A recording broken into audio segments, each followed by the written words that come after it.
இப்ப தோசை 2 சைடு பொரிஞ்சிருச்சு, எடுத்துடலாம்.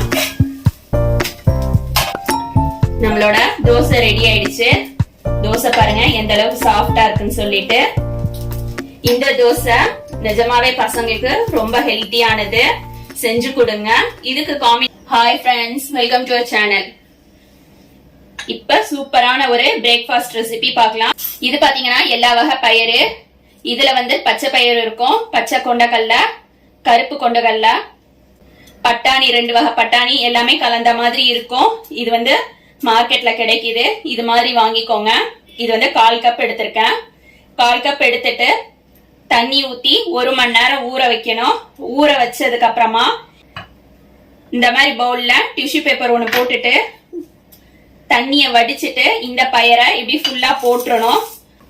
இதுக்கு மேல ஒரு டிஷ்யூ பேப்பர் போட்டு நம்ம தண்ணி வடிச்ச அந்த தண்ணிய லைட்டா தெளிக்கணும். தெளிச்சு மூடி போட்டு வீட்லயே ஒரு ஓரமா கூலான பிளேஸ்ல வச்சிருங்க. ஃப்ரிட்ஜ்ல வைக்க வேணாம், வெளியில தான் இருக்கணும். ஒரு 2 நாள்ல நல்ல முளை வந்துரும்.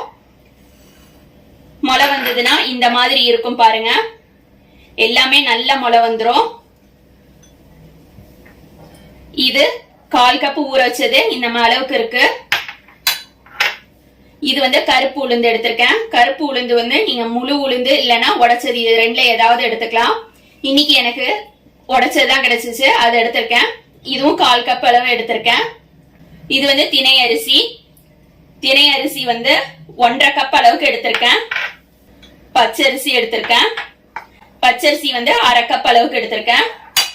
திணை அரிசிய கழுவிட்டு 1 மணி நேரத்துல இருந்து 2 மணி நேரம் ஊற வைக்கணும். ஊற வச்சுட்டு தண்ணி எடுத்துட்டு இந்த மாதிரி வச்சுக்கலாம். வெந்தயம் இந்த மாதிரி ஊற வச்சிருக்கேன். முதல் நாள் நைட்டே இந்த மாதிரி ஊற வச்சுட்டோம்னா நல்லா ஊறி போயிடும்.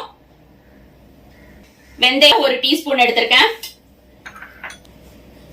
ஒரு மிக்ஸி ஜார் எடுத்துட்டு நம்ம ஊற வச்சு முளை கட்டின பயிர் எடுத்துக்கலாம். 1/4 கப்பு கருப்பு உளுந்து எடுத்திருக்கோம், அதையும் ஆட் பண்ணிக்கலாம்.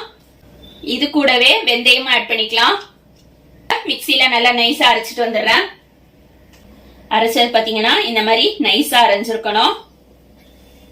இது கூடவே நம்ம எடுத்து வச்சிருக்க திணை அரிசியும் ஆட் பண்ணிக்கலாம். ஊற வச்ச பச்சரிசியும் ஆட் பண்ணிக்கலாம். இது அரைக்கிறதுக்கு கொஞ்சமா தண்ணி சேர்த்துக்கலாம். மறுபடியும் மிக்ஸில நல்லா நைஸா அரைச்சிட்டு வந்துடுறேன். மாவு பாருங்க நல்லா நைஸா அரைச்சாச்சு. இத ஒரு பாத்திரத்துல மாத்திக்கலாம். இப்ப ஒரு பவுல்ல மாத்திக்கலாம். மாவு பாருங்க கெட்டியா இருக்கு. மிக்ஸி ஜார்ல கொஞ்சமா தண்ணி சேர்த்துட்டு மிக்ஸி ஜாரை கழுவி அதுல சேர்த்துக்கிறேன்.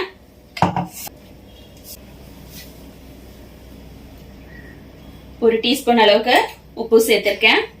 சேர்த்துட்டு மாவு நல்லா கரைச்சுக்கலாம். மாவு இந்த கன்சிஸ்டன்சில தான் இருக்கணும். ரொம்ப தண்ணி சேர்த்தக்கூடாது. ரொம்ப தண்ணி சேர்த்தாக்கா ஒழுங்கா வராது நமக்கு தோசை. இது 3 மணி நேரத்துல இருந்து 5 மணி நேரம் புளிக்க வச்சா போதும். அதுக்கு மேல இதுக்கு ரெஸ்ட் டைம் கொடுக்க கூடாது. ஓவர் நைட் கொடுத்தோம்னா ரொம்ப புளிப்பு ஏறிடும், சிறுதானியம் அப்படிங்கறதுனால. இப்ப 5 hours ஆச்சு. மாவு பாருங்க ரொம்பலாம் புளிக்கல, லைட்டா புளிப்பு ஏற ஆரம்பிக்குது. இந்த ஸ்டேஜ்ல நான் தோசை சட்டி வச்சிருக்கேன் அடுப்புல. சட்டி காய ஆரம்பிச்சிருச்சு. நம்ம ஊத்துன தண்ணி பாருங்க கரெக்டா இருக்கு தோசை மாவு பதத்துக்கு. இப்ப இத ஊத்திக்கலாம் தோசையா.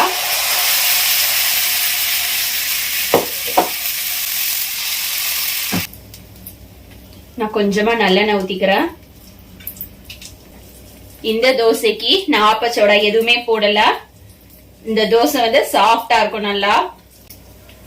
ஆப்பச்சோடா தேவையில்லை இந்த தோசைக்கு. இப்ப தோசைய திருப்பி போட்டுக்கலாம்.